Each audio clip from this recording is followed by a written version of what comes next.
นี่ไม่ใช่รถถังไม่ใช่โดรนแต่มันคืออาวุธลับของจีนที่ใช้ต่อสู้กับทะเลทรายหุ่นยนต์เหล่านี้ไม่ยิงกระสุนแต่ยิงต้นกล้าวันละหลายหมื่นต้นมันทำงานตลอด 24 ชั่วโมงแม้ในพายุทรายที่แรงระดับกลบถนนทั้งสายในช่วงปลายปี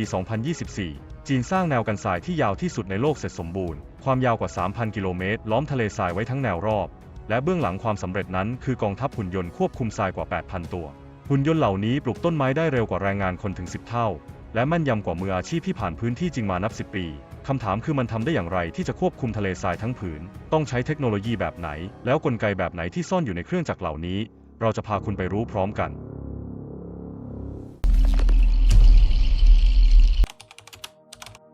ย้อนกลับไปก่อนศตวรรษที่ 21 จีนเผชิญปัญหาทะเลทรายรุกคืบอย่างรุนแรงจากการสำรวจในยุคนั้นพบว่าพื้นที่ทะเลทรายครอบคลุมมากถึง 2.61 ล้านตารางกิโลเมตรหรือเกือบ1 ใน 3ของแผ่นดินทั้งประเทศทะเลทรายที่อันตรายที่สุดในบรรดานั้นคือทาคลามากันทะเลทรายเคลื่อนที่ใหญ่เป็นอันดับ2ของโลกมีพื้นที่กว่า 330,000 ตารางกิโลเมตรเทียบเท่ากับประเทศญี่ปุ่นทั้งประเทศเนินทรายบางลูกสูงกว่า200 เมตรหรือเทียบได้กับตึก100 ชั้นและที่ร้ายที่สุดมันสามารถเคลื่อนตัวได้หลาย10 เมตรในชั่วข้ามคืนทุกครั้งที่ลมแรงพัดผ่านเนินทรายจะเปลี่ยนตำแหน่งฝุ่นทรายจะพัดคลุมพื้นที่เกษตรกรรมของหลายมณฑลถนนรถไฟหรือเส้นทางคมนาคมที่เชื่อมต่อเมืองต่างๆถูกปิดกั้นชั่วคราวจากการสะสมของทรายที่พัดมากับลมนี่ไม่ใช่แค่ปัญหาทางสิ่งแวดล้อมแต่เป็นวิกฤตระดับชาติที่คุกคามทั้งความมั่นคงทางอาหารเศรษฐกิจและการตั้งถิ่นฐานของผู้คนและทั้งหมดนี้คือเหตุผลที่จีนต้องลงมือสร้างแนวป้องกันครั้งใหญ่ที่สุดในประวัติศาสตร์เมื่อทรายรุกเข้ามาจีนก็เริ่มรุกกลับในช่วงปลายศตวรรษที่ 20 จีนประกาศโครงการ T-North Shelter Belt หรือที่รู้จักในชื่อกำแพงเขียวที่ยาวหลายพันกิโลเมตรเป้าหมายคือสร้างแนวป่าเพื่อสกัดไม่ให้ทะเลทรายเคลื่อนที่ต่อไปโครงการนี้ระดมแรงงานเกือบ 200,000 คนและแม้แต่ทหารก็ถูกส่งเข้าพื้นที่เพื่อร่วมวางแนวควบคุมทรายด้วยมือเปล่าในช่วงแรกไม่มีเครื่องจักรไม่มี AI วิธีที่ใช้คือการวางฟางข้าวลงไปบนพื้นทรายฝังให้ลึกประมาณ 15-20 เซนติเมตรทิ้งปลายไว้ให้พ้นผิวดินฟางเหล่านี้จะช่วยลดแรงลมที่ปะทะผิวดินลดการพัดพาทรายและทำให้เนินทรายเริ่มนิ่งลงซึ่งเป็นขั้นตอนแรกก่อนการปลูกต้นไม้ในระยะยาวนักวิทยาศาสตร์จีนยังได้พัฒนาพันธุ์พืชทนแล้งที่สามารถเติบโตได้ในดินที่แทบไม่มีสารอาหารและน้ำฝนตกน้อยจนถึงปี 2010 จีนสามารถปลูกป่าทะเลทรายได้มากกว่า 6.7 ล้านเฮกตาร์ซึ่งถือเป็นความสำเร็จระดับโลกในเชิงความพยายามแต่ทุกชัยชนะล้วนมีต้นทุนการควบคุมทะเลทรายด้วยแรงคนต้องใช้ทั้งงบประมาณมหาศาลและใช้เวลานานนับ10 ปีโดยที่ผลลัพธ์ยังไม่แน่นอนและนั่นเองคือสิ่งที่ทำให้จีนเริ่มหันมาพึ่งพาเครื่องจักรแทนแรงงานคนเมื่อเวลาคือข้อจำกัดและแรงงานมนุษย์ไม่อาจชนะทะเลทรายได้ทันจีนจึงหันไปพัฒนาหุ่นยนต์ควบคุมทรายอย่างจริงจังโดยปี 2021 เป็นจุดเริ่มต้นของต้นแบบหุ่นยนต์ตัวแรกซึ่งถูกนำไปทดลองในสภาพทะเลทรายจริงหลังจากนั้นไม่นานจีนก็เดินหน้าผลิตเครื่องจักรเฉพาะทางมากกว่า150รุ่นสำหรับงานปลูกป่าในทะเลทรายโดยเฉพาะจนถึงต้นปี 2025 มีหุ่นยนต์ควบคุมทรายถูกใช้งานจริงแล้วกว่า 8,000 ตัวแต่ละตัวทำงานแบบอัตโนมัติปรับเส้นทางเองได้ตามภูมิประเทศและปลูกต้นกล้าได้เร็วอย่างน่าทึ่งเพียง 20 นาทีหุ่นยนต์1ตัวสามารถปลูกต้นกล้าได้ถึง 160 ต้นต่อเอเคอร์เร็วกว่าวิธีการดั้งเดิมมากกว่า 10 เท่าความล้ำหน้าไม่ได้อยู่แค่ตัวเดียวแต่มันคือการทำงานแบบเป็นฝูงหุ่นยนต์ 5 ตัวจะประสานงานกันเป็น1ชุดเดินเครื่องพร้อมกันครอบคลุมพื้นที่ได้มากถึง 180 เอเคอร์ต่อวันนี่ไม่ใช่การแทนที่แรงงานแต่มันคือการเร่งเวลาให้โครงการที่ต้องใช้หลาย10 ปีสามารถเสร็จได้ภายในเวลาเพียงไม่กี่ปีเท่านั้นและนี่คือจุดเริ่มต้นของแนวกันทรายที่ใหญ่ที่สุดในโลก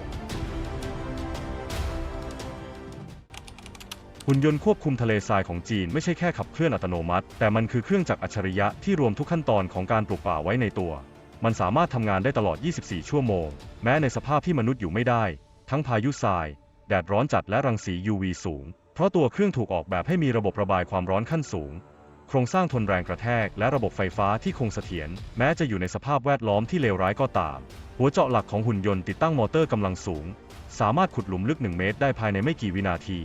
ก่อนจะฉีดน้ำลงไปพร้อมฝังต้นกล้าอย่างแม่นยำในตำแหน่งที่กำหนดไว้เบื้องหลังความแม่นยำนี้คือระบบ AI Visual Analysis ที่ช่วยให้หุ่นยนต์ตรวจสอบพื้นที่ล่วงหน้า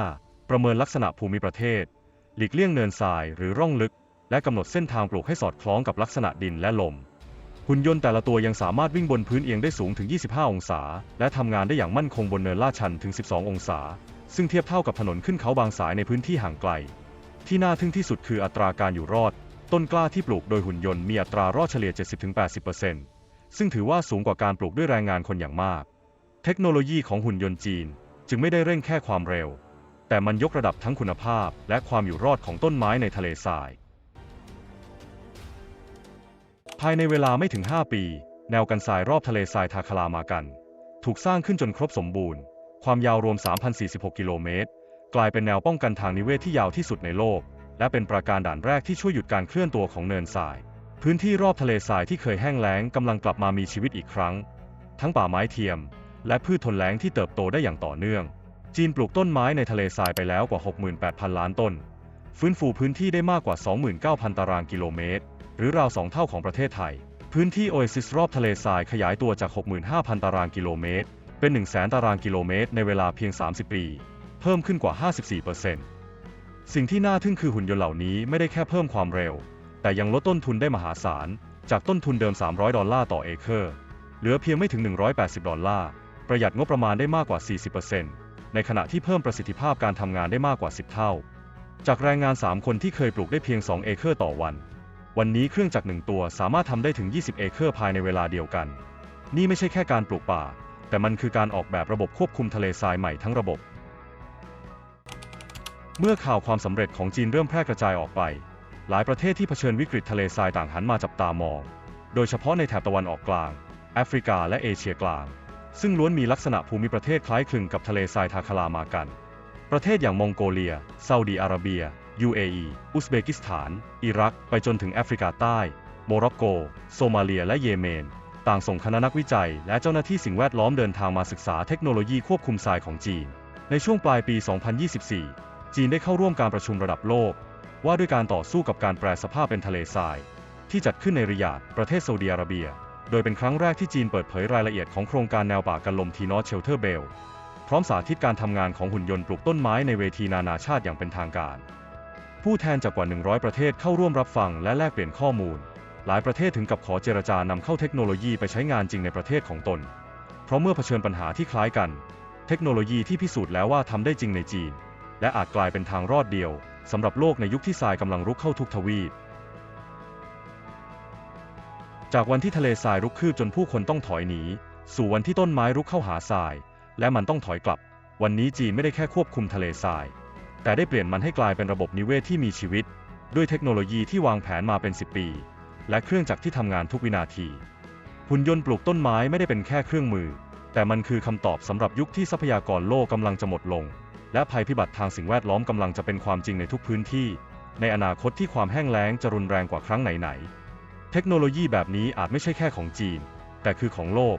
นี่ไม่ใช่แค่การปลูกต้นไม้แต่มันคือการปลูกความหวังให้โลกที่กำลังแห้งเหือดกลับมามีสีเขียวอีกครั้งขอบคุณที่รับชมพบกันใหม่ในคลิปหน้าสวัสดีครับ